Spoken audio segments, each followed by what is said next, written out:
Selamat pagi nakama hukum. Semoga kalian semua dalam keadaan sehat selalu. Hari ini kita akan bahas topik besar yang lagi hangat, yaitu rancangan undang-undang perampasan aset.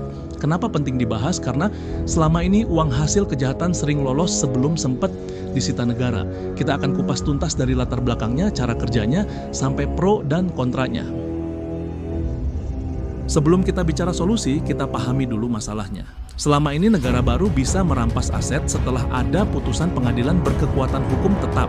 Prosesnya lama, bertahun-tahun, akibatnya aset dijual, dialihkan, atau hilang jejak. Publik jadi kecewa, pelaku tertangkap tapi uangnya lenyap. Negara rugi 2 kali, biaya penegakan hukum dan kerugian negara tak kembali. Sekarang kita lihat akar masalahnya. Rancangan undang-undang perampasan aset sebenarnya sudah diusulkan sejak 2012. Lalu kenapa baru sekarang dibahas serius? Karena praktik pencucian uang makin canggih dan kerugian negara makin besar, serta rakyat sudah geram melihat tingkah para pejabat yang mendukung tindakan korupsi. Padahal Indonesia sudah menandatangani Konvensi Internasional Anti Korupsi (UNCEC) yang mendorong pemulihan aset secara cepat. Jadi harusnya rancangan undang-undang ini bukan tiba-tiba muncul, tapi hasil tekanan publik dan standar global.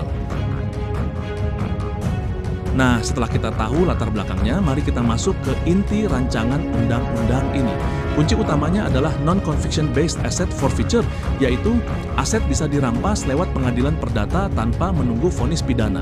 Fokusnya pada asetnya, bukan orangnya. Jika negara bisa membuktikan aset hasil kejahatan, hakim dapat memutuskan perampasan lebih cepat. Ini artinya uang rakyat lebih terlindungi sejak awal.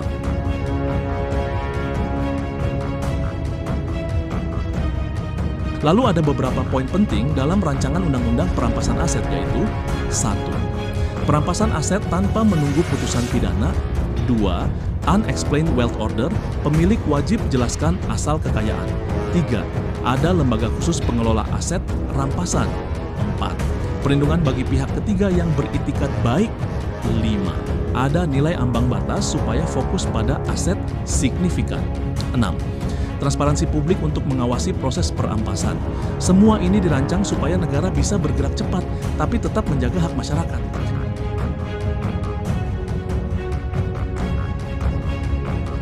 Sebagai contoh, supaya lebih mudah kita pakai ilustrasi nyata. Bayangkan pejabat korupsi miliaran rupiah sebelum divonis, ia memindahkan rumah dan tanah ke nama kerabat. Begitu putusan turun, asetnya sudah berpindah tangan. Dengan rancangan undang-undang ini, aset bisa diblokir lebih dulu sambil proses hukum berjalan. Uang rakyat lebih aman, aparat punya waktu membuktikan tanpa harus kehilangan jejak.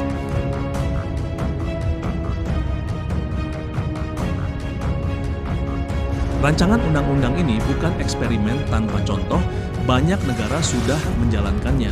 1. Inggris dengan Proceeds of Crime Act 2002 dan Unexplained Wealth Orders bisa menyita aset pejabat asing di London. 2.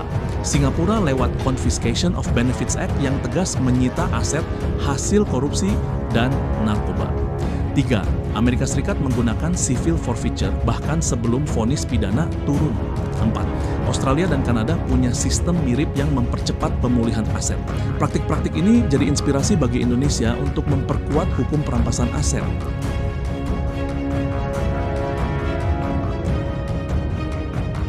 Jika rancangan undang-undang ini sudah disahkan menjadi undang-undang dan berjalan dengan baik, ada beberapa manfaat yang bisa diterima negara, yaitu uang negara cepat kembali untuk pendidikan, kesehatan, infrastruktur, efek jera makin kuat, pencucian uang makin sulit. Kepercayaan masyarakat pada hukum juga naik, tapi semuanya kembali lagi tergantung integritas aparat dan sistem pengawasan.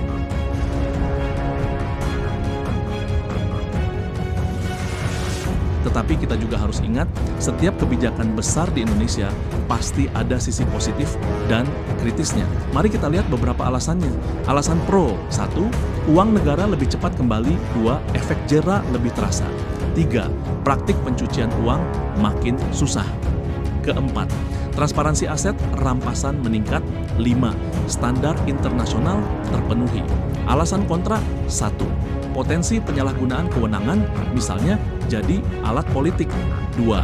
Risiko kriminalisasi orang yang tidak bersalah. 3. Beban pembuktian bisa berat bagi warga biasa. 4. butuh SDM dan sistem pengawasan yang profesional. 5. Jika transparansi lemah, publik bisa kehilangan kepercayaan.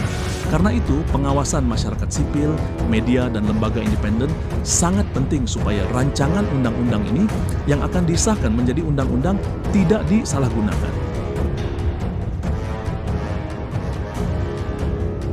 Sekarang kita sudah sampai di ujung pelayaran pembahasan rancangan undang-undang perampasan aset. Kesimpulannya, rancangan undang-undang ini ibarat jaring besar untuk menangkap aset hasil kejahatan.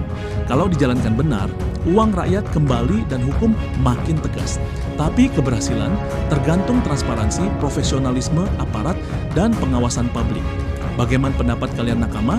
Tulis komentar di bawah, jangan lupa like, share, dan subscribe supaya makin banyak orang paham hukum.